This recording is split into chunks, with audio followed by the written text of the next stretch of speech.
What is up, everybody? Welcome back to the Rewind here on Wayward World Studios. I'm Thumali. That's Thumal. I am your host. And today we have a very special guest. Although she's originally from Bangalore, India, but she lives in the heart of Western Washington. So that's right, another Seattle-ish area. Do you live in Seattle? Like, am I I live in Bothell. Bothell? Okay. Oh, Bothell is about 15 miles north of Seattle. Yeah. well, there we go. If you can run 15 miles, you may be able to see this drag queen. She's a National Pacific Northwest Queen of 2024, Queen of the Pacific Northwest Bearded Empire 2024, and she is gorgeous. Please welcome Maya Mem Saab. How are you doing, Maya? Hi, Tamale. That was an amazing introduction. I'm doing amazing. For a change, the light outside is bright. I'm sitting in my living room and enjoying the weather. And yeah, I'm excited for this interview or Yeah, thank podcast. you. Oh, thank you. I think you said my name correctly. I mean, because like Hindi and Arabic, like they kind of have the same, you know. I've Yeah. been called Hmm. Hindi before. I'm sure you've been called Arab before. So, Yeah. Hmm. so it's very similar, like very similar pronunciation. So you got it right. Thank you. Thank you. Yeah. I've Hopefully been I got wanting yours to right. do that, but I'm so glad I got it. Yeah. Yeah. Hopefully I got yours right. I always get stressed out about that. You did. But only one correction. The city that I'm from is Bangalore. Bangalore. I thought it was Yes. Bang. Okay. Well. Yeah. This is a running theme. I've gotten Yeah. even the white people that have been on the show. I've gotten their states wrong here. So, Hey, that's just me. it's Washington State. All the city names are so not easy to pronounce. I've lived here since 2010, and Issaquah always stumps me out. I'm like, I say Issaquah, and then people are like, "What? What did you just say?" I'm like, Was I supposed to say Issaquah?" And then no, it's actually Issaquah. So Yeah, no, I get that. Like, but in Washington's defense, a lot of those names are Native American, so we can't make fun of them on this, no. unfortunately. So, welcome. I think no, you're definitely the first bearded drag queen we've had on the show, and the first person I've ever interviewed from India. That's Welcome. such an honor. Thank you. Yeah. Well, like you invited, like I think when you reached out to me, you asked to be on the show, which I love. I love when people ask, but like you were also on my list of people I was going to Yes, reach out to anyway. So, what made you want to come on? that's an interesting question. To me, I representation is very important to me. Everything for me, doing drag itself is a way of being a rebellion, right? And being out there in people's faces and uh, doing drag itself has been a point where I was like, okay, I need to get the Desi drag out there. Desi is the word for South Asian. So having not having representation, not having role models, it was such a struggle growing up. And now I'm like, I'll use every opportunity to get my voice out there. And podcast is podcasts are amazing medium of reaching a certain group of audience that may not go to drag shows, or they do, who knows. But to me, that was the reason where, how do I get myself out there, get my name out there, get let people know that there is an Indian bearded drag queen that is making a mark in the industry. I know I might sound boastful, but when I say certain words, uh, I'm not trying to be boastful. It's just the English is my second language, so I might use words that may not be that may sound like, oh my God, why is she being so pompous? But I'm not. I'm just using the words that I know. So, Yeah, you're not being boast. You should boast that to hell and back. As a Saudi drag queen, like I'm not shy of saying like I'm the first queen of Saudi Arabia, not the first drag there you queen, go. because I don't want to disrespect anyone that's like doing it out Yeah. there secretly that I don't know about. I am the first queen because there has never been a queen of Saudi Arabia before. There's Right. Yes. in the monarchy and everything. So, Mhm. um, I make that claim. Other queer Saudis have claimed I am the first Saudi drag There you queen. go. But Yeah. Yeah. that's what they say, you know. Hmm. So I'll be as boastful as I want, you know. You should be too. You shouldn't have to be like. Thank you. I'm glad that you're here. I do want to talk about you. Um, you definitely have a very interesting background. So I definitely want to go all the way back into the beginning. What brought you? This is probably like the white person in me talking about like, what brought you to the United States? Yes. I I moved to US for a job. So I grew up in India. I was born in India, grew up there in Bangalore, and I do have a history that a lot of people my in my age might relate to. I grew up in India, middle class, and a very conservative upbringing. And one of the things that I struggled with was my financially, my parents did not make a lot of good decisions, and as a result, we all I remember was struggling to make ends meet. And for me, I was like, okay, how do I'm a middle child, and I've always wanted to please my parents, that middle child syndrome. So I was like, how do I make this better for my family? How do my existence make better for my family? Was to get a job. How do I and then bail them out of their financial struggles? So one of the ways that I could do was finding a job in the US and move here. And literally, for the first 4 years that I was here, I was saving every penny and would send money back home to help my family out there. And as part of the cultural society kind of making you do things, I did get married. I was married to a woman for about 16 years. And 16, yeah, Wow. I got married in 2003, and we had a child together who was born in 2006. And we moved to Cincinnati, Ohio together with our 4-month-old son. And we raised him there for 4 years. And then after that, moved to Seattle because my employer in Cincinnati was like, oh, you've been here for 4 years now. I think it's time you went back to India. And I was like, okay, last 4 years, I didn't save any money. I don't have money to go back to India. So and then I started hunting for jobs and found something in Seattle. I've been in tech, like a lot of folks from India. Yes, I've been in tech support also, and I was helping people fix their computer issues. Yeah, yeah, very happy about that because it got me here. So yeah, I moved to Seattle area in 2010, and I've lived here. And I did get divorced in 2020. That 2018 is when I came out publicly to other people. I had come out to my ex-wife in 2008, and we thought we'll make it work. But by 2018, it had become really hard. We were not in the best terms. So I said, hey, we need to find a better way of living, not just for us, but our son, who was 13 back then. And yeah, I came out in 2018. 2020 is when we got divorced. My son lives with me. He's in the room behind this wall playing video games. And that 2023 is when I started doing drag. And I will send a picture. I don't know if I wish I had uh, queued up a picture to show you.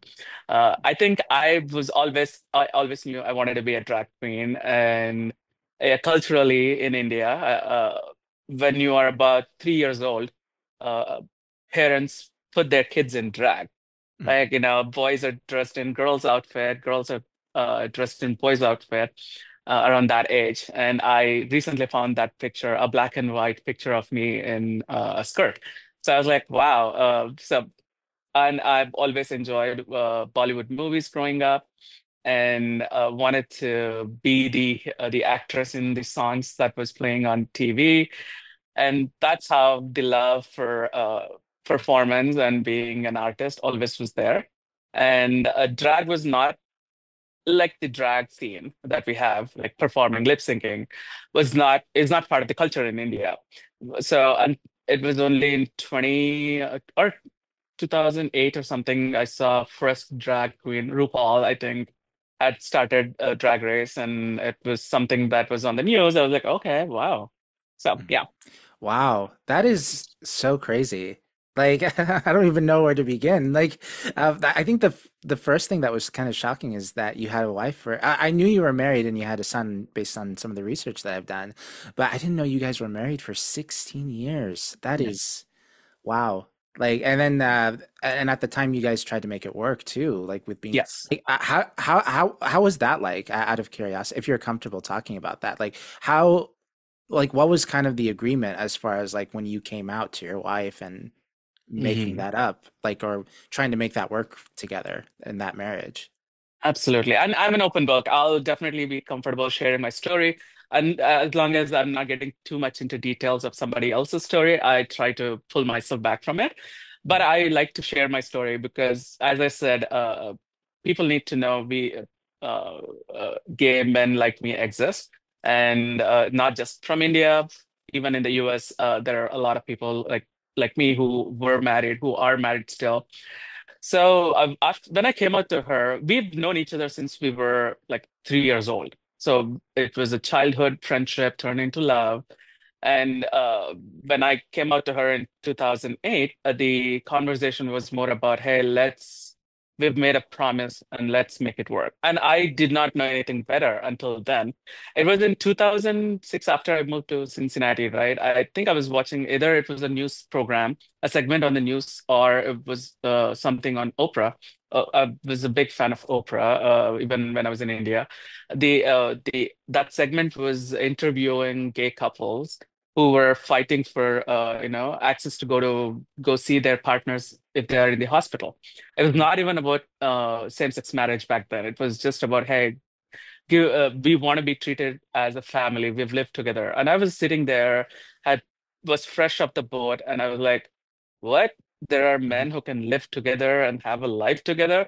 It was not even about them fighting for rights, right? For me, that was a concept that I had never fathomed in my life.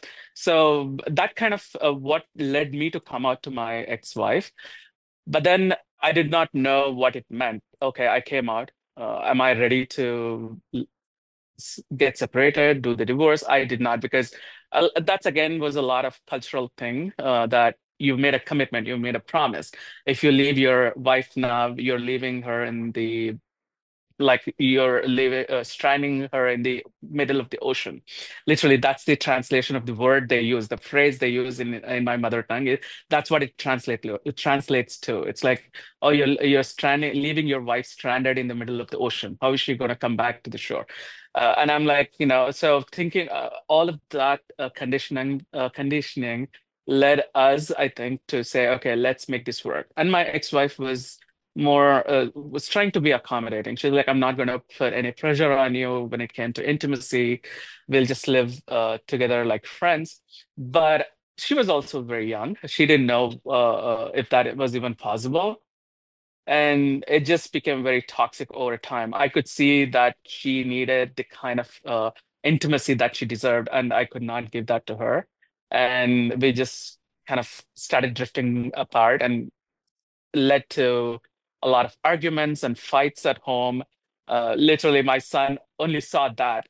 His formative years, right, when he was starting to form these perceptions of family unit, a mom and dad, husband and wife. All he saw was his parents were nonstop fighting about everything.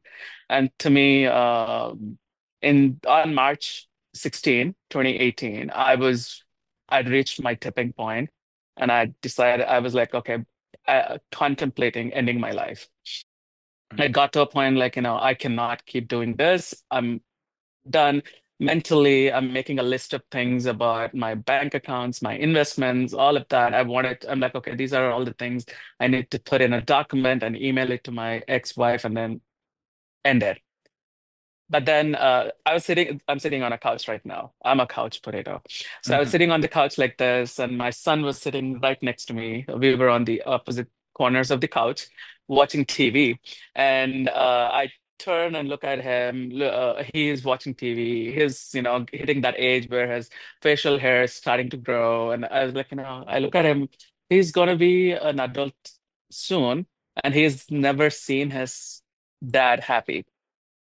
He's never seen how happy I can be. So, do I want to end my life and leave him with the memory of a person who was never happy in his life, not knowing who I was? I decided that it was time for me to come out. I was like, okay, if the only two options I'm seeing is coming out, ending my life, let's come out and see how that life is going to be. If it's going to be hard, difficult, I can still go back to the other option. But I'm glad I didn't have to. So March 17, 2018, I came out, sat down with my ex, and then said, "Hey, this is not working. We really need to find a path forward where we are able to live happily, and happy, long life." So, yeah, and it was a shock for her. And I know you asked how was it with my ex-wife. She grew up in, again, a very sheltered upbringing. She had a very sheltered upbringing. Her parents were also very nice people. You know, which is how parents kind of, raise their daughters in India to be very family oriented, all those what we talk about family values, taking care of your husband, your household, and all of that. So when I came out to her, she tells me 10 years later that when I had come out to her in 2008, she had no idea what it meant. She didn't even know what being gay was. So for her, but then she still, what I wish she had done is after I told her, maybe had done some research about it, tried to understand what I was going, but she did not, what I was going through, right? But she did not do that. She just took when we had the conversation about, hey, let's continue to live together as friends. She was trying to make that work, never trying to, research what it means to be gay, what it is, what is it that her husband was going through. And when I finally decided in 2018, she was devastated because she thought we would continue to live together until death do us apart. But she was shocked that was not going to be the case. And uh, yeah, it took a lot of time. It took her about, I want to say, 3-4 years to come to terms with it and accept that, okay, this is the life that is now what we'll be looking at going forward, right? Being separated. Sad thing is the fucked up immigration system that we live in this country. She was my dependent on my H1 visa. I was here on my H1 visa. She was a dependent. What it meant was if we divorced, she would be out of status and she had to go back to India. So even after having lived in this country for almost 14 years, she did not have a valid status. She was dependent on me. And once we divorced, she had to go back to India, Mm. which I'm really sad for her because our son definitely deserved to have both his parents with him. But I guess he was at an age where he was able to cope with it. He was 14, or he's 19 now. So 5 years ago, yeah, he was like 14 years. So kind Yeah. of was at an age, yeah. Yeah. Well, you're in drag now, so you can be both his mom and his dad. Yes, absolutely. Yeah. Yeah. Wow. No, that is so crazy. Usually we get to the hard stuff like towards the middle or the end of the show, and you just like right into it, and I'm like, wow, there's just so much to unpack, and Yeah. it's making me like reflect on my own time because as an Arab, also Yeah. um I had the privilege of living in Saudi Arabia, but my mother is from Spokane, Washington. I'm living in Hmm. Spokane, Washington with her as Okay. of right now. Anyway, I'm gonna move soon. But Mhm. my father was born in Mecca, the holy Okay. city. Oh yeah. So like he's Saudi through and through, and their divorce happened. It was also not to get into it because like that's kind of their story, and I have Yeah. talked about it before. I'm very comfortable talking about it one on one, but that's their story. I'm going to talk about like my perspective of it. It was, to put it simple, too much cultural difference and not a lot of compromise. I feel like Hmm. between what my mother needed and what my father needed, and so they divorced. And um, unfortunately, I don't know how the the visa or like the marriage situation worked in Saudi Arabia. I'm a child. So I was also like 13 when my Yeah. parents divorced. So my mother went back to the States because she was not safe with my father. Yeah. But I think like when I was like 14 I started developing feelings for the same sex, and I was like Hmm. and I had known what being gay was. Well, maybe not to like a super extent, but my mom my mom's best friend at the time, he was a gay man. Hmm. And like that was kind of like my frame of reference. I also really liked Hairspray, the old version, not the not the musical, but like the original John Waters movie. And I was Yeah. the first drag queen I ever saw was Divine. Yeah. Um, I didn't even know what she was doing was drag. I just thought, oh, she's this man is dressing up as a woman, and she's funny, but like not funny because like she's fat or like Yeah. whatever. Like she's actually funny. And so like when I started developing those feelings, I was just like, I know what this is, and I know it's haram, and I can't talk Mhm. about it in this country where they kill gay people. Yeah. So, and then I felt like a certain like shame for it because there was the stigma of like being gay is you're a pedophile, you're like this gross, like sinning against God and stuff like that. But I had friends that were queer. I specifically Mhm. my online friends from the United States, like I loved and respected them, like who they are and stuff like that. And I think like it was that moment where I had to like think to myself for a second and be like, you respect their sexuality and you're not against the fact that they are queer. Like, why are you doing that to yourself? And Yeah. so that's when I first started coming out as bisexual, but also very naive, no one to talk to about like coming out and stuff like that. I was Mhm. just like, okay, we're gonna acknowledge that we like guys, but we're gonna suppress it and not talk about Yeah. it. And then coming to the United States, getting to explore that queer identity more, and I was just like, oh, I'm not bisexual, I'm gay. And then like coming out has like transformed so many different things, like so many different times to the extent where I'm just like, I'm just queer. And like I like Mhm. who I like. I don't really care. But like it took a long time. And the only person at that point in my life, I was 28. Mhm. Um, the only person who didn't know I was gay was my father, my Mhm. Saudi father. And then eventually, like during a fight or whatever, I told him that I was gay. And he didn't like at first it seemed like, oh, wait, he's going to be accepting of this. But then like no, he wasn't accepting of it. Mhm. And I haven't spoken to him since. But it was freeing. I'm sorry. Like oh yeah, I mean, it is what it is. Maybe it'll change, Yeah. but we'll see what happens. But I'm glad that I did that too, because I was kind of in that same boat too. Like, I think at this point now in my life, like, if I had to go back to the closet, I would rather, also kill myself. Like, I'm not, yeah, Yeah. there's no going back into the closet for me, because I realized how much it was weighing me down. And coming out to my father was, even though it wasn't really intentional in that heated moment, um, like it was the most important thing. Like it was such a weight off my shoulder. I felt like, Mhm. okay, now I can like live my life. Now I can like I was out. I had more queer friends when I moved to the States. I was like, exploring my identity, but like it was still like very much a secret with my father. And it affected like the types of relationships I wanted and the type of Mhm. dating that I wanted to do.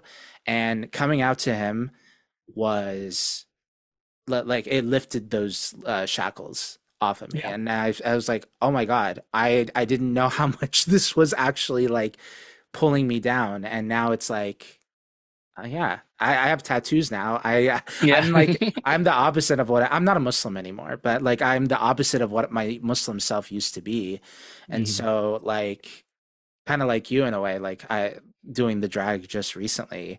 I'm not in drag today. I feel bad. I was very lazy, but you can see it in my pictures and stuff. But like Thumali is my last name, Al Thumali. Mhm. Mhm. I wanted to like have an Arabic name.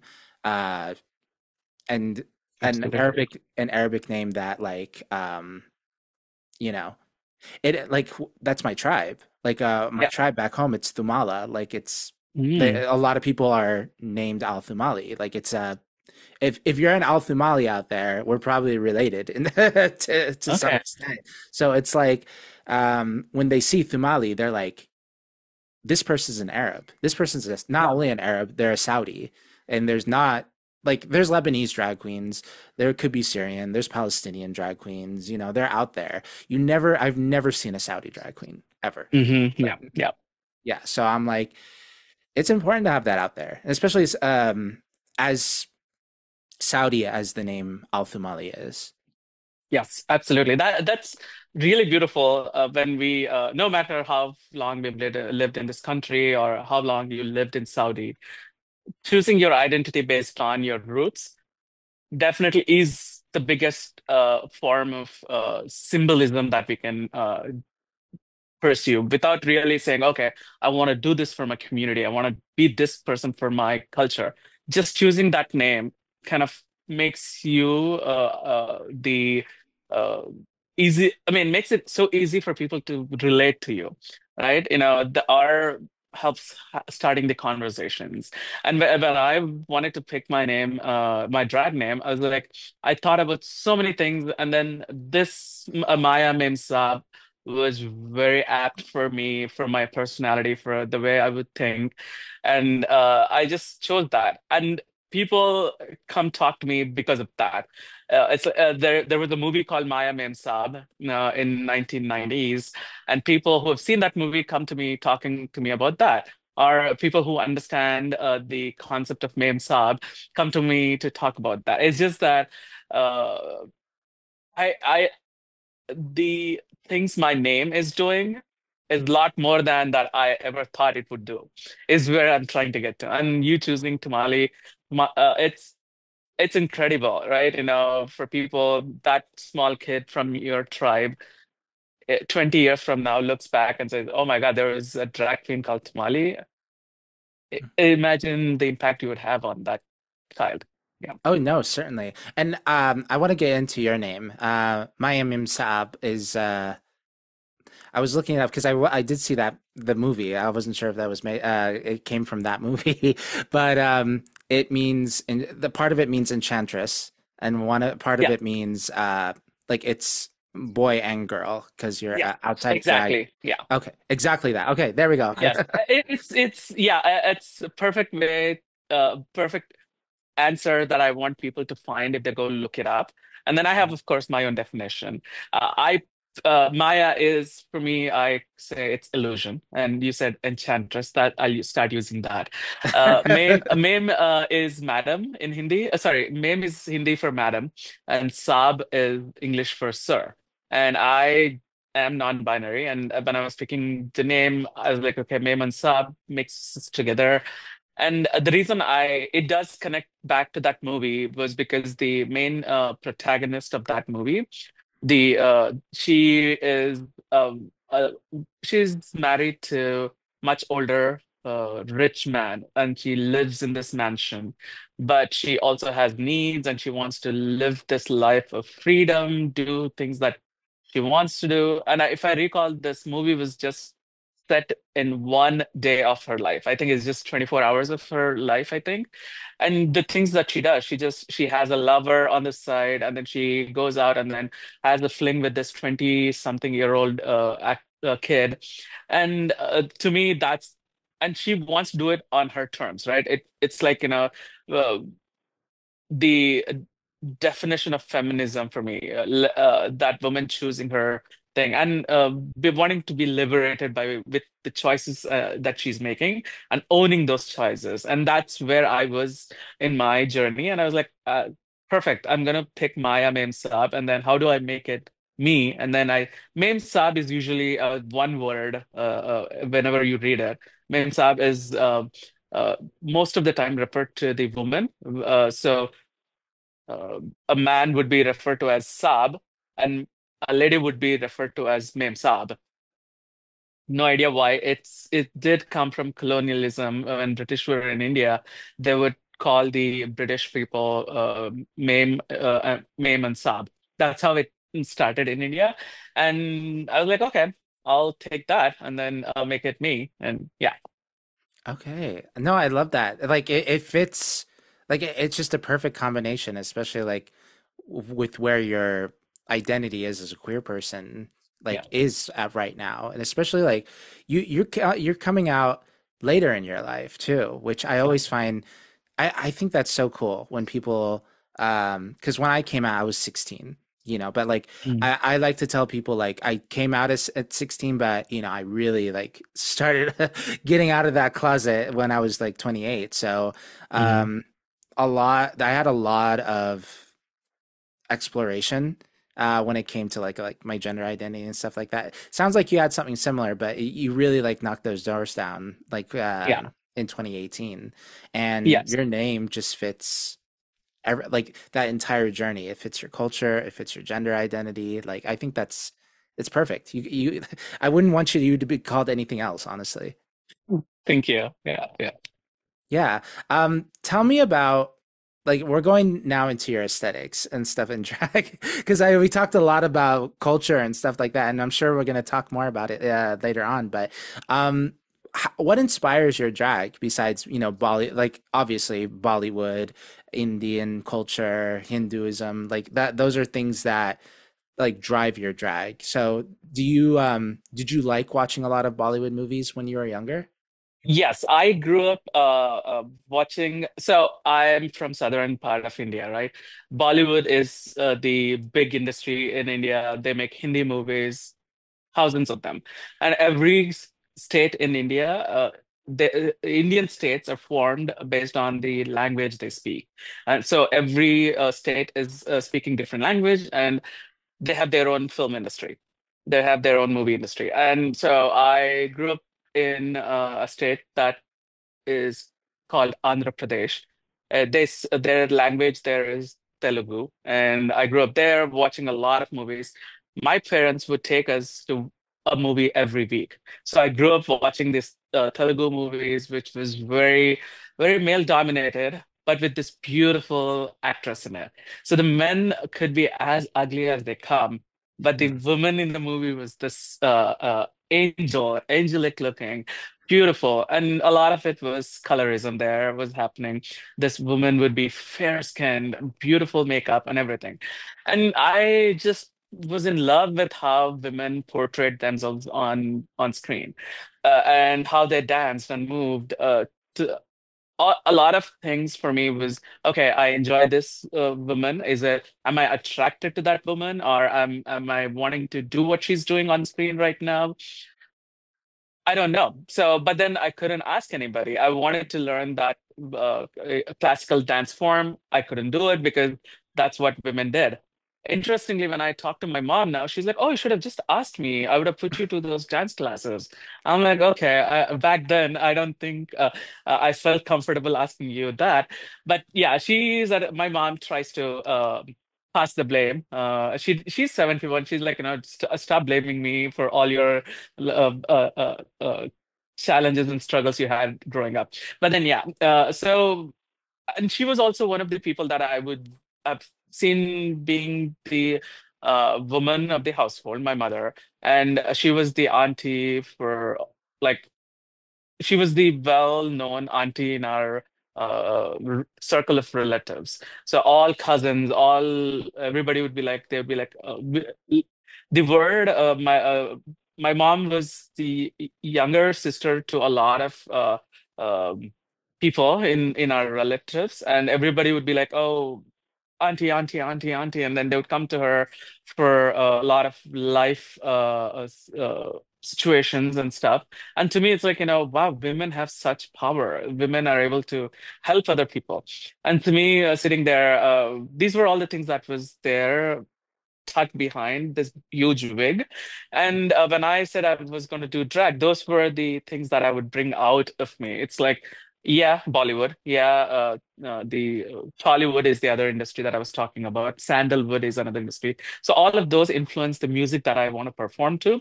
But the persona that I'm putting in front of people, at times it's the mom in me that comes out because I grew up watching my mom. At times, it's my aunts that I grew up watching them, so that comes out. As much as it's the Bollywood industry, it's the humans that I'm trying to portray. And my friends call me Queen of Expressions, and that's the title have given me. That's because I try to do a lot of facial expressions. I emote with my gestures and my face a lot. So all of that is coming from how watching my mom say certain things when she would be mad or when she would be happy. So I'm like, that's my drag, is portraying different women that I've seen growing up. And I did not grow up listening to American music. So if you asked me to do a Madonna or Whitney Houston, I don't think I can ever do. I mean, I probably will learn and do, but that's the music my body moves to. And I was like, okay, when I wanted to do drag, I was like, either I'm going to be doing Indian music or I'm not doing drag. And I spoke with a few drag queens, and they were like, "Girl, do it. It's bring your culture. Your culture is so beautiful." And I know it's cliche when I say Bollywood, everybody's like, "Oh yeah, Bollywood is so beautiful," just because of what they've heard. Not everybody has seen what Bollywood is. So I'm like, yeah, I'm stuck in late 90s and 2000 era of music, and that's the drag that I'm bringing out. When I do my makeup, I'm thinking of the actresses from the 90s, and that's the eye shape that I try to recreate and everything. Okay. Yeah, no, I can Yeah. see that. You look very gorgeous, I will say. Like Thank you. I can see like that those influences. You definitely give an auntie vibes. Like I've seen this woman as my mom with my mom before, you Yeah, know. there you go. You know what I It, mean? it's so funny. Whenever somebody tells me, "Oh, you remind me of an aunt," I'm like, "Oh my God, you're calling me old." But then I've learned to accept that. Yeah, I'm 46. So even if somebody said I look like an aunt, because when somebody is called an auntie in India, you're immediately being aged. You could Mm. be 25 today, you get married 2 years later. Immediately, everybody will start calling you auntie, and then they'll start treating you like an older person that is old. So I'm like, it's so hard for me when somebody calls me auntie. I'm like, oh my God, should I be happy about it or should I get offended? But I don't get offended. So you Okay. calling me auntie is like, yeah, I'll take that. I'll be the auntie. Yeah. Yeah. Whenever I see an Arabic woman, like she's automatically I'm they're almost 32 and like no matter how old she is, I will say like auntie. I'll call them auntie. You know, like I Yeah. Yeah. or Yeah. uncle or you know, I've been trying to lean into sister in Arabic, ukhti, akhui, Hmm. akhi, Hmm. um like brother sister, but Yeah. I for the longest time it's auntie or Yeah. like cuz I don't know, the Miss and Mister, like we don't really that isn't Yeah. something Same that in we like, India. yeah, Yep. yeah. Hmm. It's there, like there's a word Yeah. for it, but it's not commonly used. Yeah. Yeah. Whenever my father was addressed, like they never, his friends never addressed him by his first name. They would Yeah. say Abu Said, which is like Uh, Said. yeah. Okay. Um, I'm Said, I'm the Yeah. oldest. So, Yeah. they would always say Oh, Abu Said. okay. Yeah, they would say Abu Said, or like, and then with my mom, you know, she's as white can be. Her name is Hmm. Lori, and like they wouldn't even call her Lori. They would call her Said, which means Mm. mother of Others. Said. Yeah. Yeah, Okay. so it's Okay. like, yeah, and I go Sid, Said, Tumali, like um, it's very interesting. I have three personalities, I like to say. Saeed is for work and professional. Hmm. Sid is among friends. Oh, Saeed is for professional, and my mom like calls Hmm. me that, and like, you know what? That's fine. Yes. Sid Yeah. is for friends, more casual. You know, when Hmm. I don't want everyone who knows me as Saeed to know Sid, Hmm. Yep. like Yep. they would be Sid. Thumali is new. We're Hmm. testing that one out, and I think it's adapting really well. Yeah. Yeah. Yeah, the reason why I don't use Al Thumali in my name is because whenever I got yelled at or like at school or like being addressed with my last name, they would say Thumali. They wouldn't say Hmm. Athumali. Like that, Hmm. that doesn't make too much sense because Hmm. when you say names in Arabic, it's traditionally you're supposed to say like my name, Saeed bin Saleh bin Al-Tayyan bin Jabir bin Fawaz Al-Thumali, which means Saeed, son of Salah, son of Al-Tayyan, son of Jabir, son of Oh. but was Al Thumali, the Thumali. That's what the Hmm. Al is for. So it's like saying the Thumali when you're calling someone out. It's like that doesn't make Yeah, sense. So you just yeah, say Thumali, like because like that's the actual name. So yeah, I have three different names, and I don't know where we were getting off to on that, but um, it's just very interesting, like how like a lot of Indian culture. I get the auntie part, and I think I even remember as a kid, I was like, yeah, and Indians they all say auntie like when they address yeah, women and stuff like that. But then it didn't click in my head when I spoke in Arabic. I was basically we basically do the same thing. I was yes, it was like very funny. Um, yeah, Going into the bearded aspect of your drag because like that's the most fascinating part because when we're talking yeah, about these beautiful Bollywood women, these beautiful Bollywood women don't have beards yes, for the most part. So let's talk about that, Miss what was the title again? National Pacific Northwest Bearded Queen. yeah. uh It is not, they've changed the name to the second name that you said, Queen of the Pacific Northwest Bearded Empire. That's the okay. title. So yeah, I'll it's okay with either Yeah. names. Yeah. But Well, yes, it's on your yeah, Instagram, so you should change yeah. Oh, I will. The problem with that is once somehow I was able to get what do you, the blue check mark, verified Oh. check mark. If I Oh. go to change it, it needs me to put my ID for some reason now, and the ID doesn't have that name. I'm like, okay, should I let go of my verified check mark? I should probably, and then change it. Yes, yeah, Uh, that's the struggle with Instagram. Yeah, Okay, well, you want the blue check mark. Yeah, like yeah, organically. You don't want to buy it, which you can, and I yeah, hate that. So, yeah, yeah. go into your bearded aspect. I'm very curious about that. It's funny. I mean, I have never been asked that question because yes, I feel like I'm trying to recreate this Bollywood beauties, and when I look at myself in the mirror, I honestly I'm looking above my cheeks. Whenever I look at myself. Okay, I did my makeup. How am I looking? I'm looking at my contouring. I'm looking at my blush, my eyeshadow. Until you asked me, it did hit me that no, I don't look like any Bollywood actress because I have a beard. But it makes me beautiful. That kind of frames my face. When I did my first time doing drag, I did not even know how to do makeup. My friend did my makeup, and I all I knew was okay, everybody shaves their beard, so let me shave my beard. I did that, and I was also like 50 pounds heavier back then, big cheeks and everything. I just did not feel that person in the mirror was beautiful. I just could not relate to that person because it did not look like me. And I get that uh, drag is an impersonation. It's doesn't have to be the person who you are out of the drag. It has to look different. That's the drag. But again, you also need to love that impersonation that you're creating, that persona that you're creating. But for me, I did not like it, and I was like, okay, I'm just doing this for one time, and then I'm never going to do it again because I did not like the persona that I presented, and I did not even know there were bearded drag queens in 2023. But my friend was like, "Oh yeah, there are bearded queens. You could be a bearded queen." I'm like, "What? How? How do?" Because when I was watching all the makeup videos, it was all about, "Oh, you need to contour here. You need to contour here, like all of that, create that shadow effect." I'm like, "How are they going to do all of that?"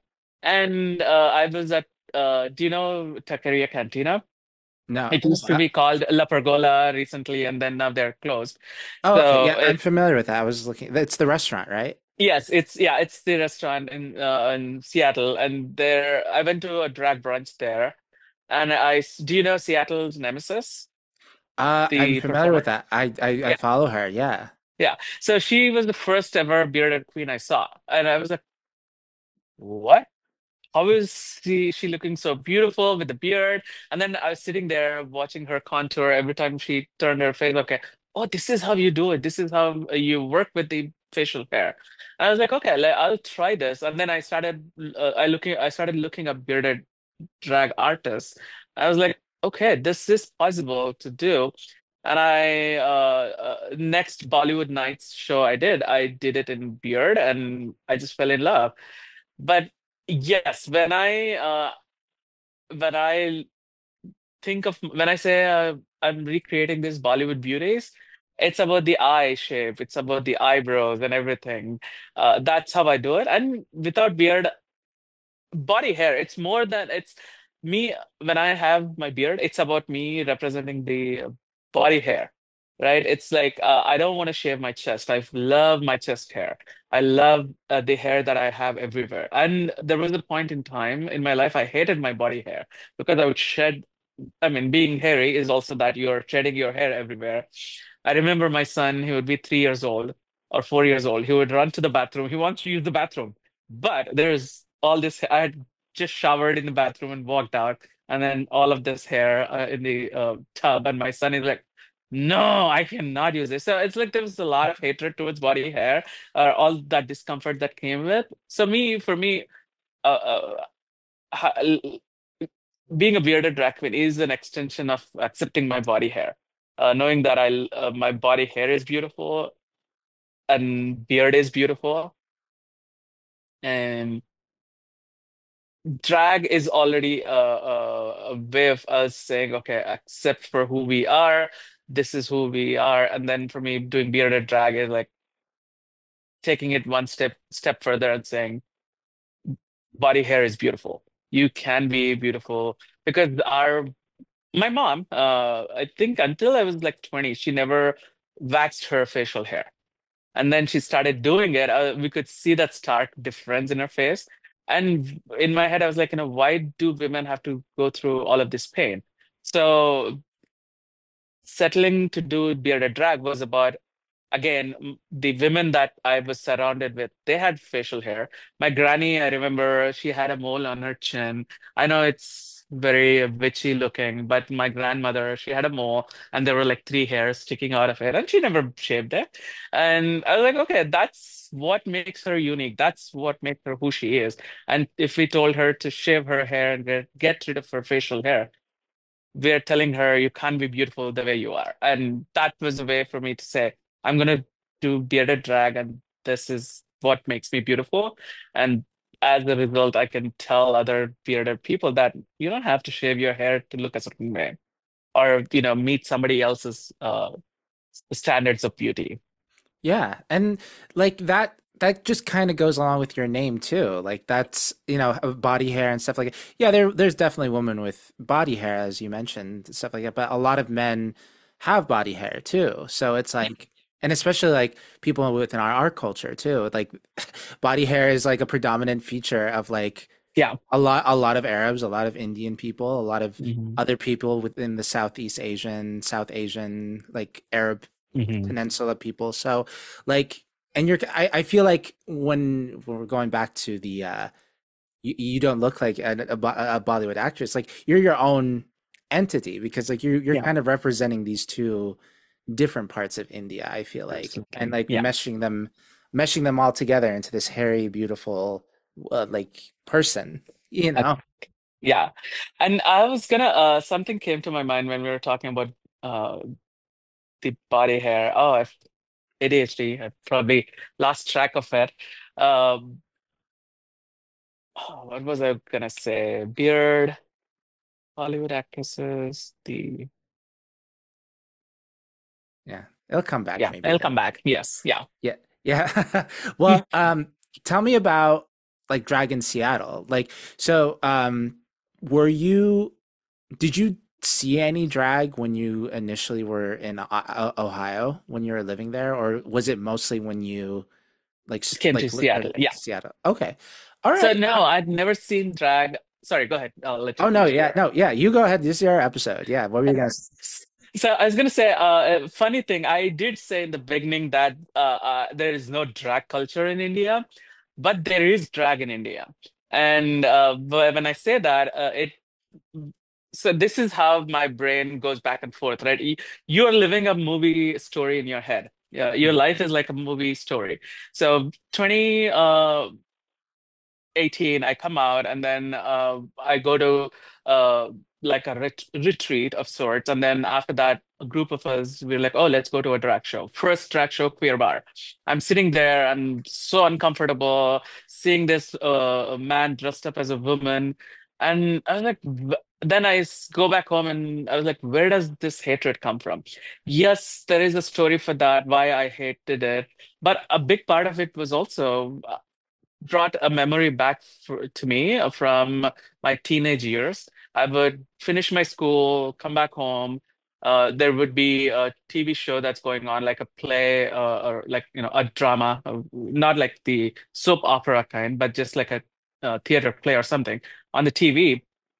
And it was like a classical art form of the state that I was living in from Bangalore. And they're telling a story from our religious books. And there is a male character, there's a female character. And the female character was played by a man. Mhm. So that thought came back to me. It's like, oh yeah, growing up when I was like a 12, 13-year-old, I've seen men dressed as women. And literally, in Indian movies, right? Whenever a man dressed as women is shown, it's a caricature. It's like making fun of gay people, making fun of trans people. But back then, as a 12-year-old, when I saw that on TV, they were really doing the entire show as a woman, playing that woman's character, mannerisms, and everything. And to me, then researching drag is when I learned that, yeah, back in the day, they would not let women be a performer, so men had to do it. So growing up, yes, I've seen drag, but they didn't call themselves drag performers. They were just theater artists. So yeah, in 2018 is when I saw my first drag show. I was shocked, I was surprised. And then when I had that realization of why I hated drag was because of, yeah, growing up I'd seen them, people were made fun of. I did not know what it meant seeing these men in dresses. And I sat with that, and that's when I was like, okay, I think I like dressing up. I do like dressing up. And then realized, okay, this whole concept of non-binariness came into the picture for me. I started exploring that, and I was like, okay, I'll start buying clothes from women's section in the store. Start wearing that, and kind of, that's what set me in the direction of, okay, accepting the drag as an art form, accepting me as a non-binary person, and then becoming a drag artist.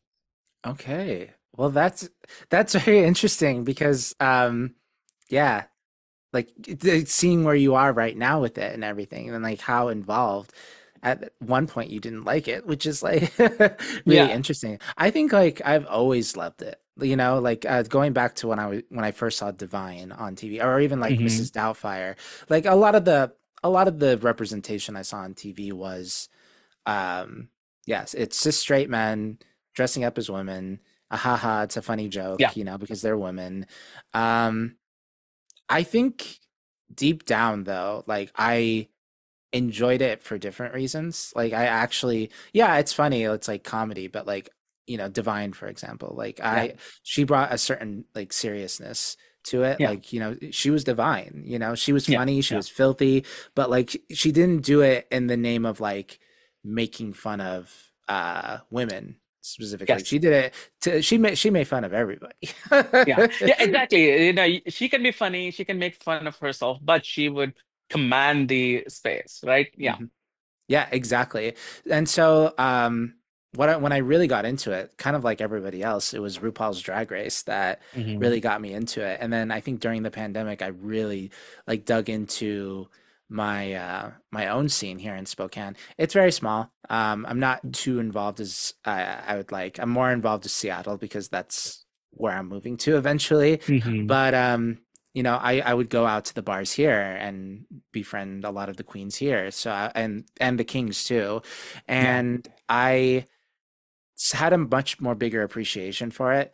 And like ballroom, then I got into ballroom culture. I got into why queer bars are so important. I'm just like, Hmm. this is this is me. This is Yeah. what I'm interested in. So, kind of full circle. I think the Yeah. one thing my dad was afraid of, like, was he always talked about some people in my family on my mom's side being like nightlife people and like Mm. whores and going out and being a slut and stuff like that. And now I'm like, well. Yeah. Look at me now, Dad. If you only know. Yeah. Hey, oh yeah, he's probably livid like that. I'm Hmm. even like my profile picture is just me in drag the way it is. Like my siblings are Yeah. they don't give a shit really, but my dad, Hmm. what's he gonna tell his friends? Like the status, the Yeah. family. Oh my God, you know. Exactly. Yeah. Did you do you pretty much have the support of your family in India, or there's are a lot of people who don't support you, My whether it's your immediate family. yeah your immediate family My basically. immediate family, then they're supportive. I came out to my mom. I told her that I do drag like 2 months ago, 3 months ago. And Oh wow. the thought that I was going to share, now I remember. Earlier I was Okay. trying to remember. I'll talk about that as I'm talking about this with mom, right? My transformation has been happening for the last 5, 6 years, right? I come out, and then before I started coming out, I started growing beard. So I never had beard all my life. I think it was 2013 or 2015. I started growing beard. I was like, okay, this is who I am. I like my beard, and I went to India one time, and then literally. Indian men, especially Hindu men, traditionally they don't grow beard. I've never seen my uncles growing beard, uh, and they don't shave their head. Even if they're like losing their hair, they'll still have the half moon in the back style of hair. They have no hair in the front. They'll still rock it. And when I started shaving my head and growing my beard, everybody made fun of me. And Okay. one of the uh, racist tone that comes out of that is these people would call me, you look like a terrorist. They would tell me, you look like a terrorist. Hmm. And you know what that translates to eventually, right? And Hmm. I'm like, okay, so if you are calling me a terrorist because I grow, so that's telling me, oh, you grew your beard, you're looking like a Muslim. And as a Hmm. result, you're a terrorist. I'm like, fuck you people. And when I decided to do bearded drag, that was also the reason. It's like, if you are going to tell me growing beard is bringing bad name to the entire culture, entire religion of Hindus, fuck you. This is me existing, and you are trying to weaponize somebody's existence by calling me, oh, you look like a terrorist. I'm going to be that terror for you. I'll terrorize your dreams. I'll do my dragon beard. So that was also one of the reasons why I chose to do bearded drag. And now coming to the question about my family, Yeah. right? I wanted to tell my mom from the beginning. Um, and I have two siblings, older sibling and younger sibling, and that they knew I am doing drag for a while. Sorry. My Simply Safe is telling me something. But yeah, 2015, I was in India. No, not 2015, 2023, I want to say. I was in India, went out shopping with my sister-in-laws, my brother's wives, and they helped me buy a lot of jewelry and everything.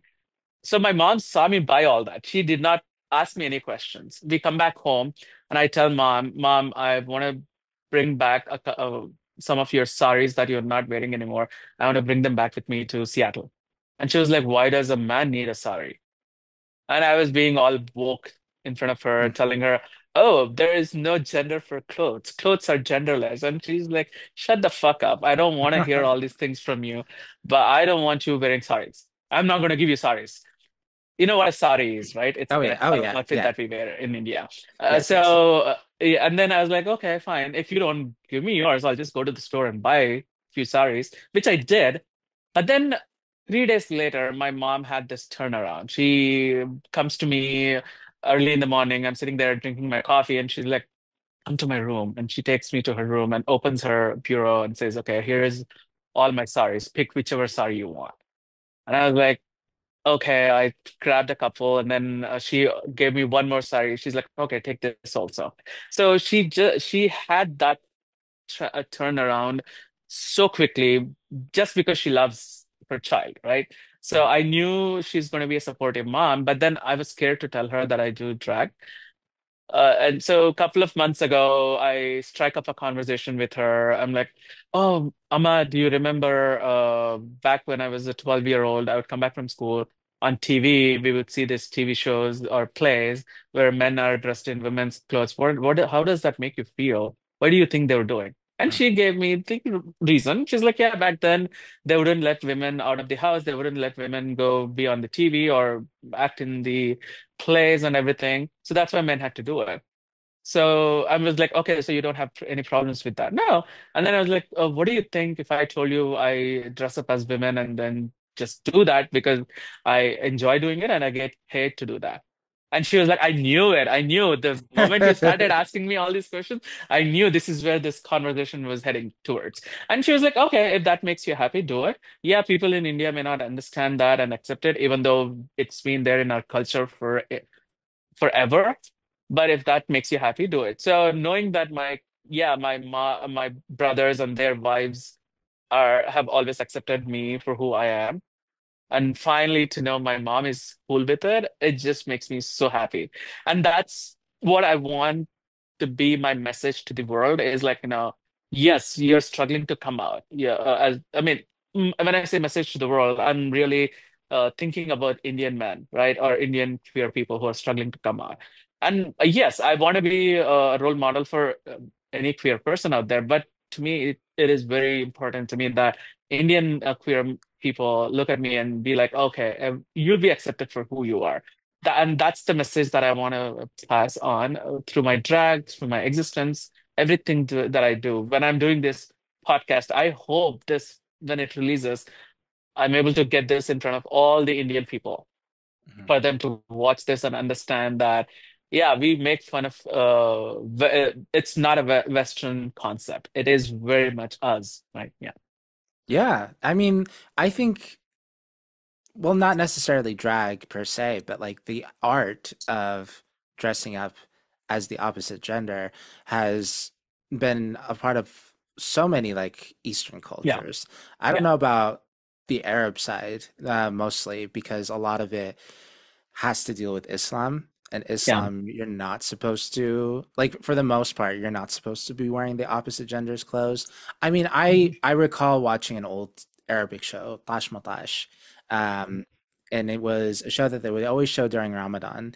And there was one episode, it's a variety show, so every episode was different. They had a new episode every single day, which Mhm. when you're a Oh, kid, yeah, when you're a kid, you didn't realize like that was such a big deal. But then like as you grow up and you're in media, having a new show, a new episode come out every single day and not once a week, like that's yeah. kind of crazy. But there was one episode, Nasser al-Qasabi, who is a very famous actor, homophobic, but I still like him. Mhm. Yeah. Yeah. um, he dressed up as a woman on Mhm. TV, like, and I was just like kind of shocked because I don't think we've ever seen anything like that. There was Mhm. also an episode where they talked about, and I could be wrong. I don't know if anyone can correct me because this is a very obscure Arabic TV show that only Arabs who live in Arabic countries know. But I think there was one episode that talked about intersex people, which I was like, Right. yeah, like and again, I could be totally wrong, but I think there was an episode about intersex people, Yeah. which was like, and the woman on that show played a guy because that's how she ended up identifying. It was like a medical Mhm. condition, because like that's what intersexuality is. It's like, Yeah. Yeah. yeah, essentially. So, um, I think it's in there, but because of the Sharia law in Saudi Arabia and like Saudi Arabia being so like the city, the holy city of Saudi Mhm. Arabia, where Mecca and Medina is, like where the Prophet Muhammad lived and where Islam was conceived. Like a lot of that culture, a lot of that old Bedouin, old paganism culture that was part of Saudi Arabia's identity initially was destroyed. Like Mhm. it's not Yeah. acknowledged, it's not really practiced. Um, you can get killed for it too. Like witchcraft is not it's part of shirk, which is like being partnered with God. Like, oh, Mm. you're gonna rely on this stone to do something that Allah is going to grant Mhm. you. That is shirk. That is punishable Mhm. by death. You can't do that. Mhm. So I don't know how much of like Arabic culture and cross-dressing and drag and like being queer, like how much of that is like part of the culture. But I see it everywhere else, like Yeah. like India, for example, as you mentioned, like it was so much part of the culture. I know Malaysia also, like Hmm. Raja Gemini from RuPaul's Drag Race, like talked Yeah. about it too, like Ladyboys. Like Ladyboys is Hmm. a Vietnamese specific. Thai, Yeah, yeah. Thai, right? Thailand. I think Thai. Thailand. Yeah, Thailand. Like that's part of their Yeah. culture too. It's it's just very interesting, and it sucks because colonialism and religion to some extent it really just Yeah. warped and ruined everything for everybody. Yeah. Yeah. Yeah. Yeah. Absolutely. Yeah. Yeah, but it's people like us, like we're championing it and like, hey, we're here, so there's probably other people out there, you know? Absolutely. Yeah. Yeah, and then now you have your beard, and your beard is great. I want to talk about your beard because, like, when we talk about as artists, tuning our bodies and working on our bodies, like our instrument, tuning our instrument, which is, as actors, Yeah. that's our body. What's your regimen for your beard? Like, what do you look for when it comes to like, when you cut it, like when you trim it, Hmm. when you groom it? Like, what are you thinking about when it comes to that? Because like that's your moneymaker right there. Yes, it is. So to me, I mean, thankfully, the biology took care of helping me grow a luscious beard. I don't have to do anything to maintain it as long as I'm trimming it every few days. But yeah, when I started growing beard, it was all the way till here, like, half my face. And then when I started doing drag, I was like, okay, where do I put the blush if my face is full of my beard? So then I started shaping it, bringing it further down, really making it more sharp. And then watching other performers do it, it's like I've seen several performers, they go so low in their beard because, again, they're told, okay, you need to have your entire face of makeup.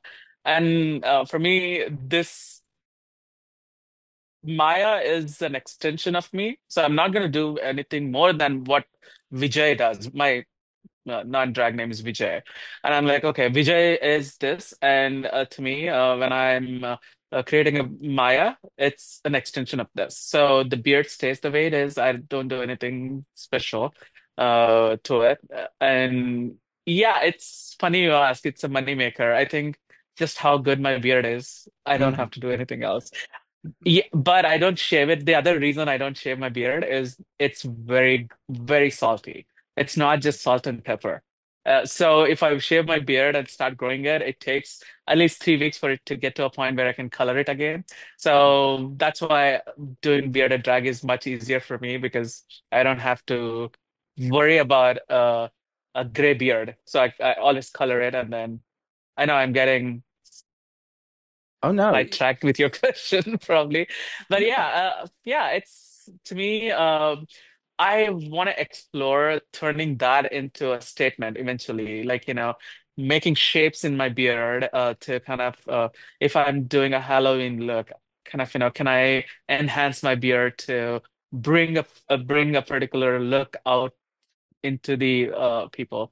When I did my pageant, one of the things they said, hey, for your look, for the third round, one round was presentation, the other one was talent, and the third one was avant-garde look. And they said a big part of your scoring is amplifying your beard. And I was like, okay, how do I do it? I really, really got a nice golden necklace, real proper necklace, and then I've made that into a beard. And the statement in that necklace was it had the image of a goddess in it, like, again, bringing culture and my religion, my faith, everything that I grew up with into my drag is part of my statement there. So there was a image of the goddess in the pendant, and then when I wear my necklace as the beard, it was like, yeah, a part of Hindu culture is on the stage right now. So those are the things that I try to bring when it comes to beard. It's just not about your facial hair. Even if I would think if I would love to imagine myself, okay, what if I was not able to grow facial hair at all? Would I have still done bearded drag knowing how beautiful I look? Maybe I would have painted a beard if I thought that I would look this beautiful. Yeah. Okay. Yeah, the painted beards, like I've seen those before. I don't know how good that would be. Like I think I'm very glad that you can grow a full beard. I was not blessed with that in my Arabic genes. So it's well, lately it has gotten better.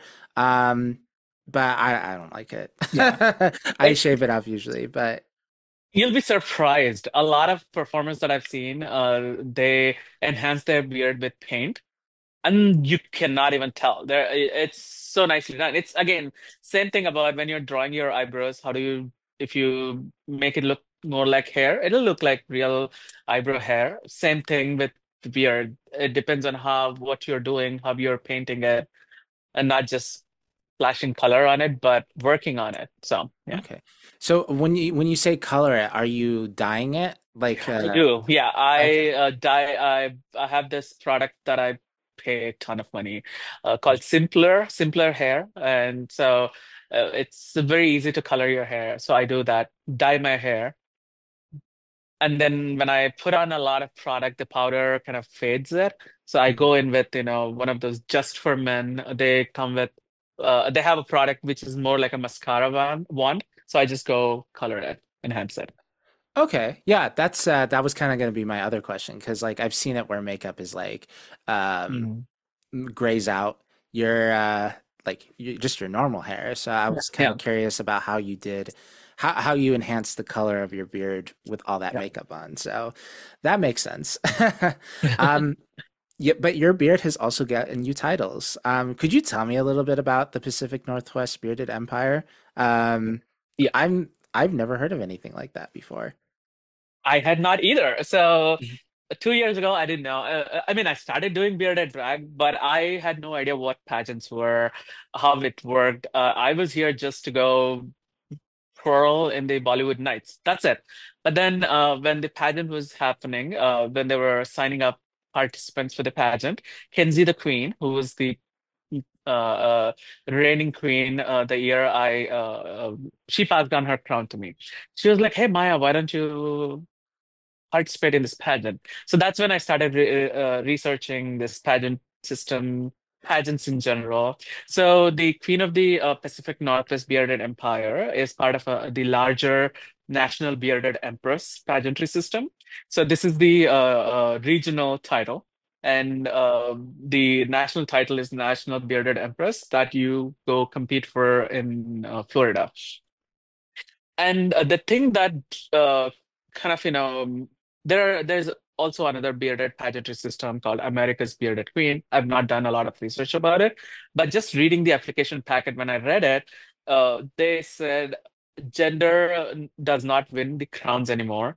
And there one of the criteria was, yeah, you need to be a bearded performer, but it doesn't have to be natural beard. You could even somebody who's painting their beard, facial hair, could also participate in this pageant, and that's what kind of convinced me. It's like, okay, you're being honestly being accepted for who you are. They're telling you, come as you are, do what you love to do, and that's why I chose to do this pageant. And the owner of this pageant, her name is Michelle Bonewoods. She lives in Florida. Talking to her, just hearing her talk about this pageant, how uh, it is important that we tell stories of bearded queens and then let the world know that we exist and we are beautiful, is how I got into this pageantry system. And for me, I want to take it further. I want other pageant systems to welcome hairy queens, welcome the bearded queens, queens with just the mustache or the entire beard. So that's where I want our pageantry system to head to. Is like, I did do one pageant recently. It was the Miss Gay Northwest, and first question I asked them was, "Hey, are you open to bearded queens?" And they were. So I that's the kind of thing I wanted to be, and I that is where I went and asked them. I want all the pageants to make it out keep it upfront saying bearded performers, you're welcome. So Okay. Well, that's so lovely. And then you won after yeah, applying. How did that make you feel? it it was so unbelievable. It's still to me, I have to pinch myself and ask myself that did I really win? Because I had just been doing drag for a year by then.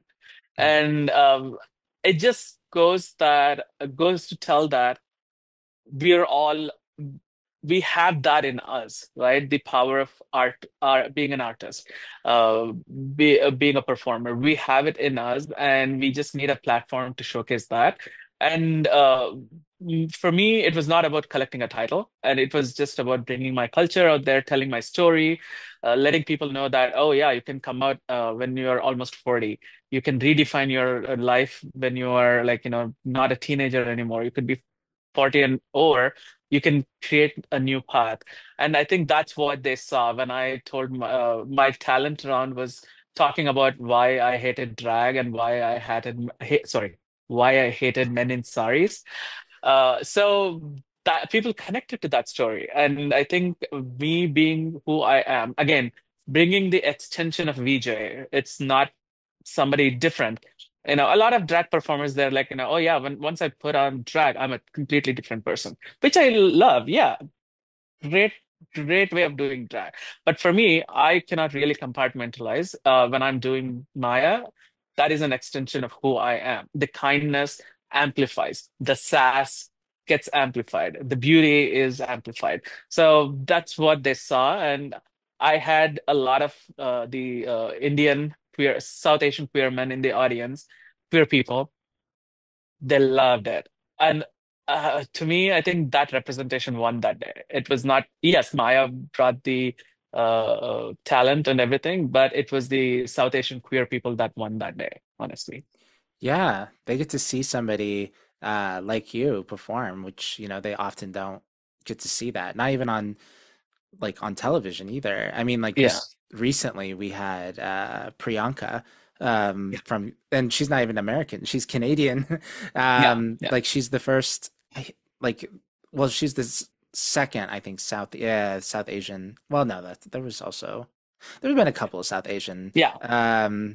Asian drag queens who've won Drag Race, but Priyanka is also, she's from India, and she like not necessarily like bearded drag or anything, but like a lot of hers is like it's similar to your aesthetic, Yes. where it's like Bollywood, like Hmm. bringing forth that culture, and Absolutely. getting to And, see it in their getting to see it in their own little area. exactly. Yeah, yeah. Priyanka is actually she's not from India. Her parents are from, I think, Caribbean, somewhere in the Caribbean islands. Okay. But yeah, again, colonialism displaced a lot of Indians and then brought them to different parts of the world. But I love that she is the representation for us Indians. And I did meet her. She was in Seattle, I think in December. So I went to her concert, met her. She did call me an auntie. She was like, so when I go to any meet somebody, I always bring gifts. So I brought her some bangles and then, nice looking satchel. And then I gave it to her. And she's like, oh my God, you're like an auntie taking care of me. And yeah, that's me. I'm a parent. I take care of people. So I brought that, and knowing that there are people like that, and I'm walking in their path, makes me so proud of South Asians. Yeah. Yeah, and speaking of like your generosity and your caringness, yeah, you have a daughter, don't you? Yes. Yes, I Yeah. have two drag daughters now. Okay. I'm excited for them. I want to introduce them. One of them has performed a couple of times, but she's still in school, so she's not able to perform as much. But my newer daughter, her name is Rani Hyderabadi. Okay. Hyderabad is a city in India, so she calls herself Rani Hyderabadi. Or I have to ask her, is it Hyderabadi? But a play on it, and she calls herself Hyderabadi. So it's Yeah. like she's a baddie from Hyderabad. But such a talented performer. And I was like, when I saw her again, she looks up to me. She's like, she saw me first time during Pride last year. I was at one of the stages performing, and she was just walking by. and hears this Bollywood music and runs towards that stage.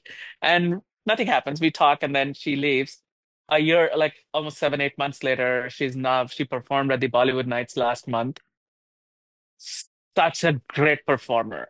Mm. I can't wait the Seattle to see her. Oh my God, if you love Maya, she's gonna, I don't know how many titles she's gonna take. Yeah.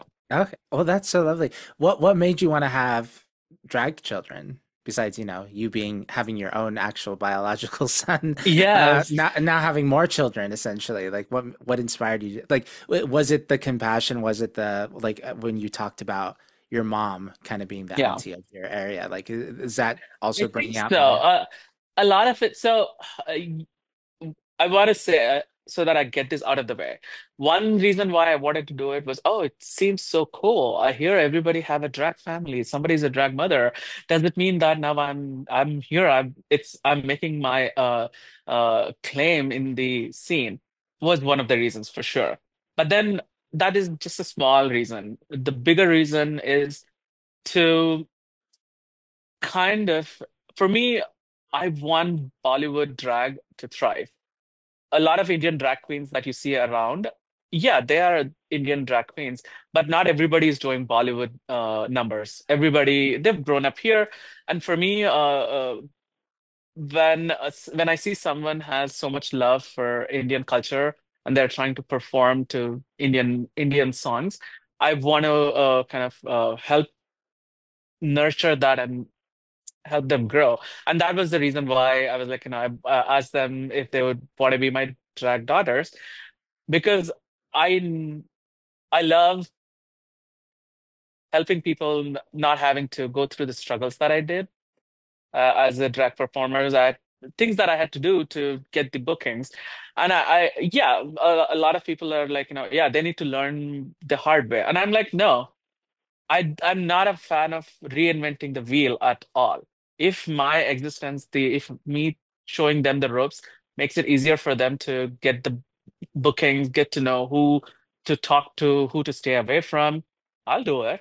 And that was the reason why I said, okay, I'm gonna make them my drag children.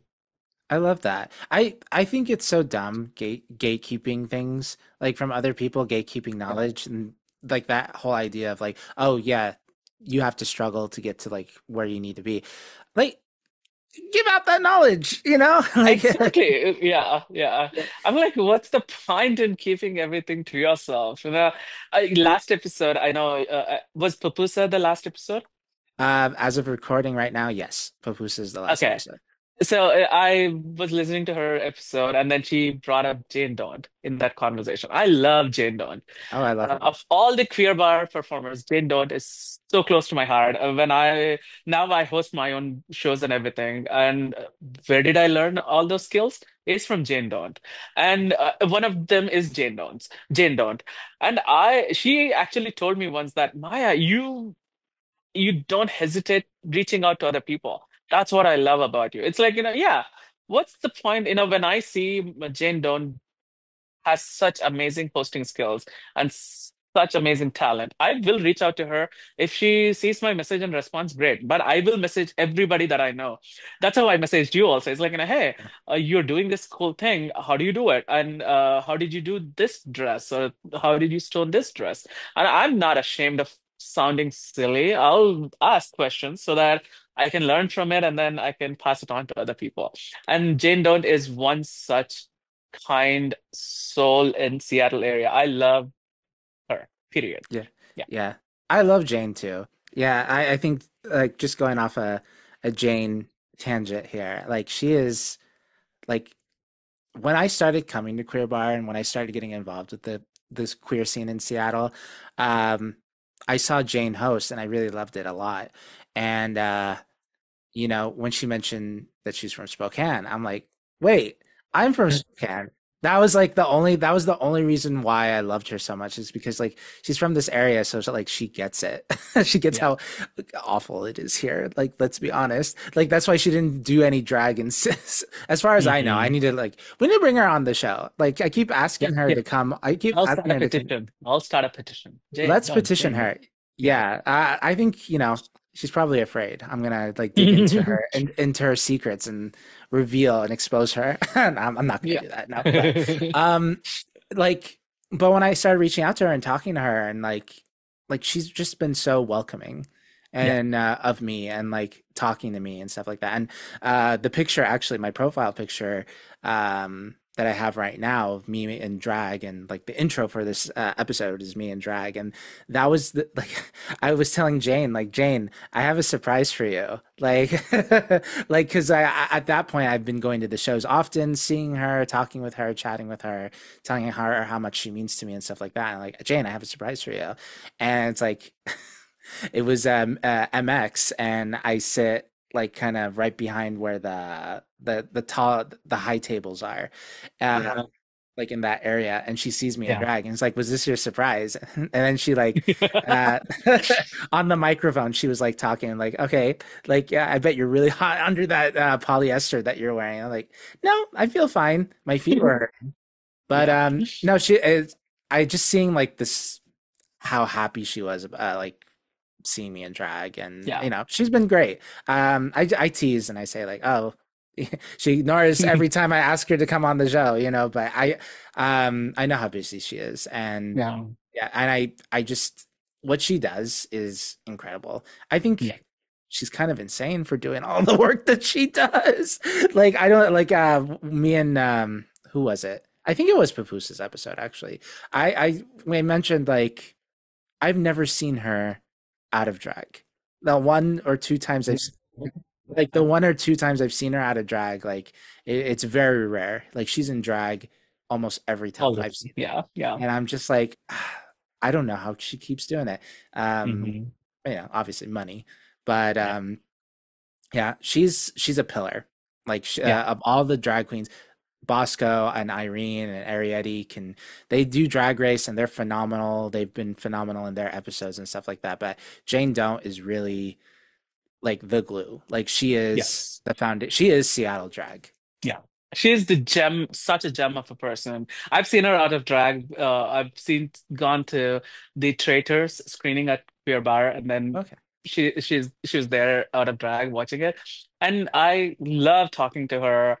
And I have a feeling that my first drag show that I saw at Queer Bar, like I was telling you about my story, right? When I went there, the host, I have a feeling that might have been Jane Dawn. I don't Hmm. even know. I need to, when I get much comfortable talking to her. I mean, yeah, I love her. When I see her, I'm like this, silly fangirl. I can't talk in front of her.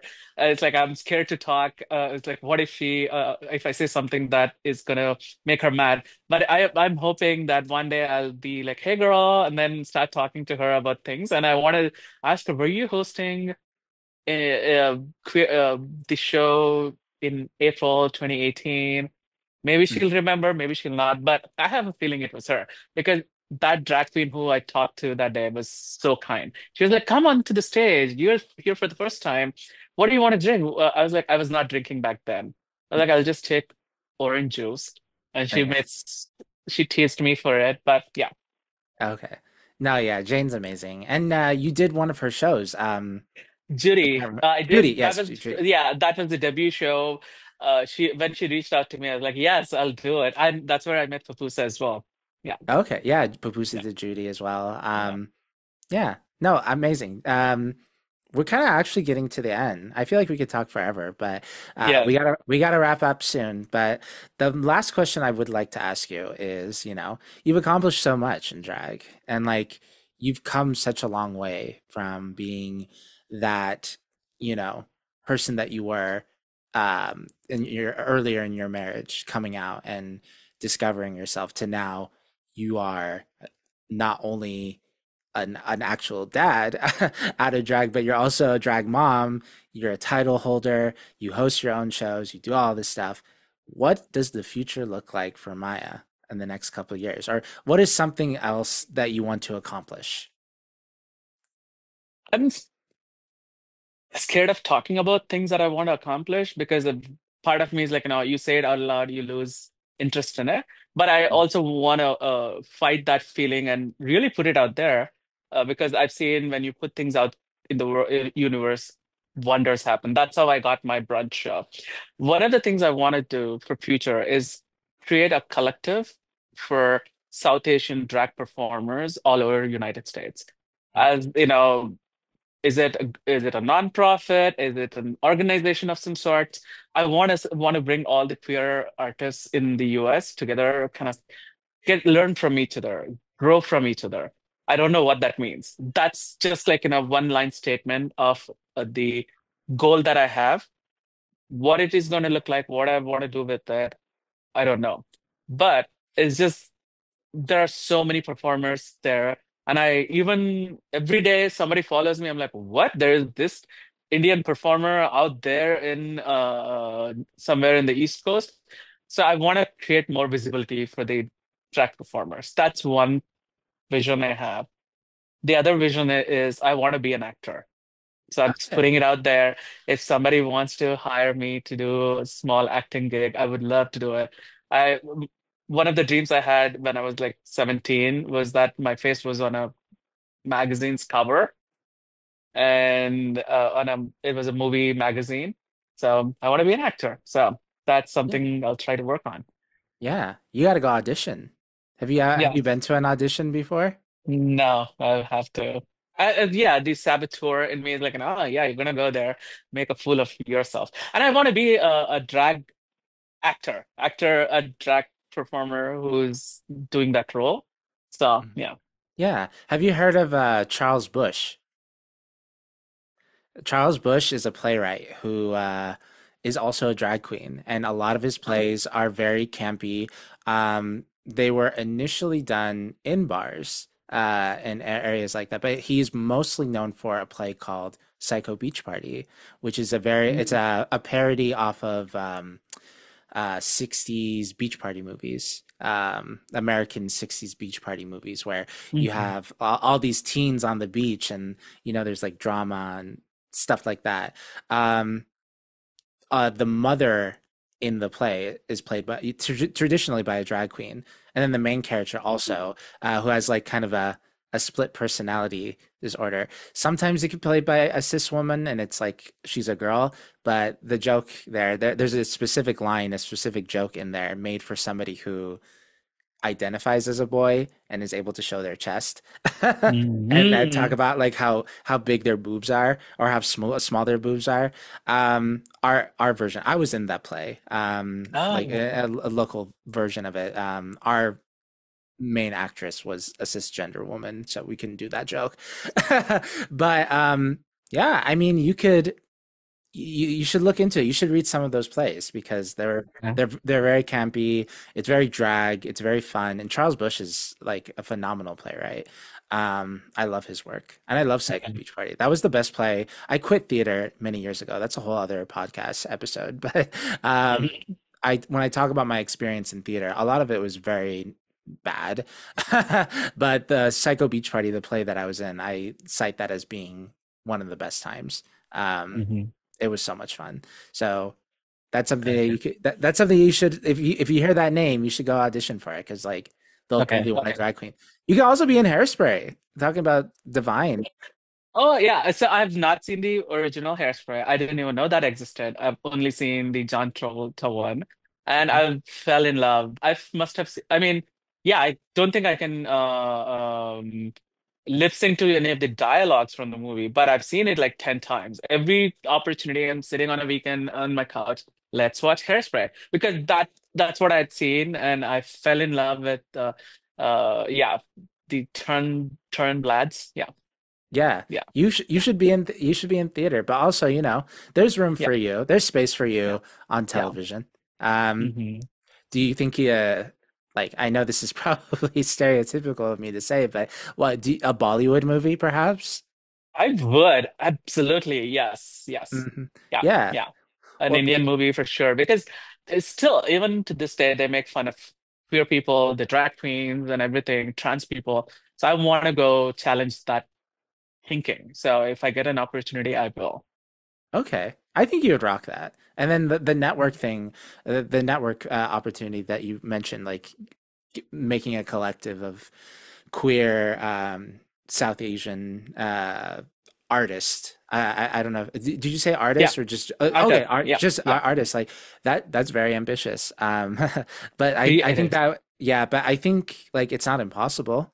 Mhm. Yeah, that's get onto it. Work on it. Yes, absolutely. Thank you.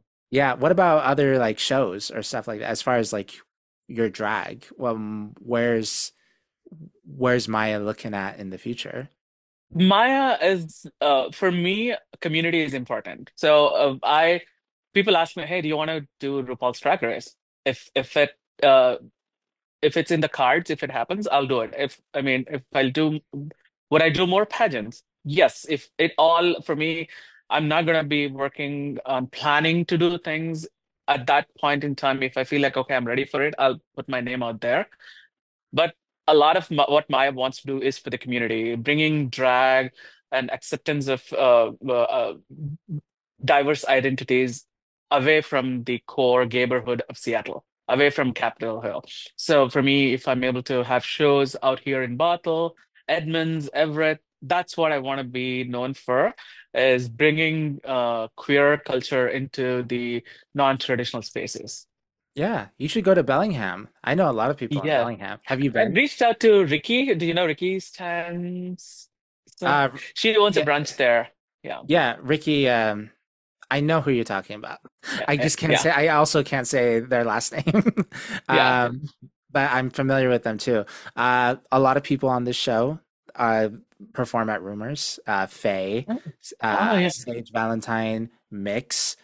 You should Okay. talk to them. I will. I'll reach Go out. out. Yes. There we go. You go to Bellingham, and then Bellingham, you go up to Toronto in Canada. There we go. Hmm. You're already. Yes. We're already infecting the world with Indian drag. Exactly. Oh, there is this amazing drag talent in Vancouver, Canada. Mhm. Her name is Jolene. She's one of them that I saw, and I was like, okay, these are the songs that I've loved growing up, and I want to perform. And I met her in Vancouver when I went visited last year. So yeah, there's so much Desi talent out there. Yeah, there's another one. Abhijit from Chicago. Are you familiar with? I probably said that. Abhijit. Yeah, Abhijit.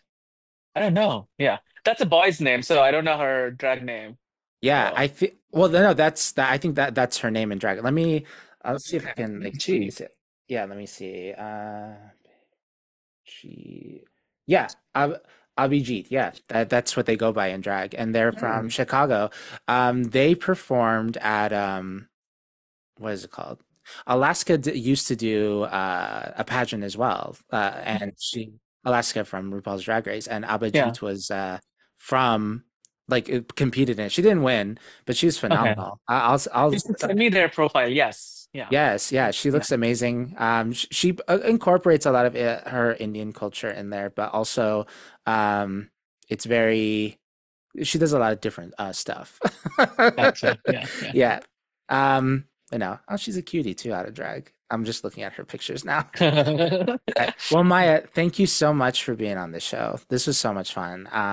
You like getting to talk to. It's fun talking to not white people once in a while. I'm not Yeah. being the only white, like not being the only brown person in the room. So, and hearing your story, like, girl, you almost made me cry on this episode. Like, Yeah. like it was so touching. So, thank you so much for being as open as you were. Thank you so much for having me. Enjoyed the conversation. I love, like I said, storytelling is very close to my heart, talking about personal stories. And that's how I connect with people, I guess. Make them cry in the beginning and then Mhm, they just have to fall in love with me. And yeah, mhm. I'm not a party girl. That's me. I try to connect with people. And your pace of asking me questions, the conversation, being able to connect with you about your culture, kind of, seeing those similarities. I enjoyed this episode with you, this conversation with you. Thank you. Well, thank you. Where can people find you online if they would like to follow you? Yes, I am on Instagram, on Facebook as Maya Mem Saab Queen. I'm not gonna spell it out for you. Just go search for Maya and you'll find Maya Drag Queen. Hmm. Yes, that's how I'm on TikTok, but I'm not very active there. But yeah, Instagram is the place. That's where I talk about everything that I'm working on my people. I That's where I post. Okay, yeah, and we'll have the links in the description so people don't need to spell it out. Yes. And then if people are in the Seattle area, where can people normally find you? I mean, again, you can find me in all the clubs that I get invited to in the Seattle area. If not, my regular shows that I have two regular shows. Both of them are much further away from Seattle. One is my brunch that happens third Saturday of every month. It's called Maya Bazaar, and it's at a Pakistani-owned Indian restaurant called Bay Leaf Bar and Grill. It's in downtown Bottle, third Saturday of every month, and I bring a diverse set of performers every month. It's been a super hit show. And the second show that people can catch me at is called Chai and Cabaret with Maya and the guests. That happens first Saturday of every month at a place called Sheridan Marketplace in Lake Forest Park, Washington.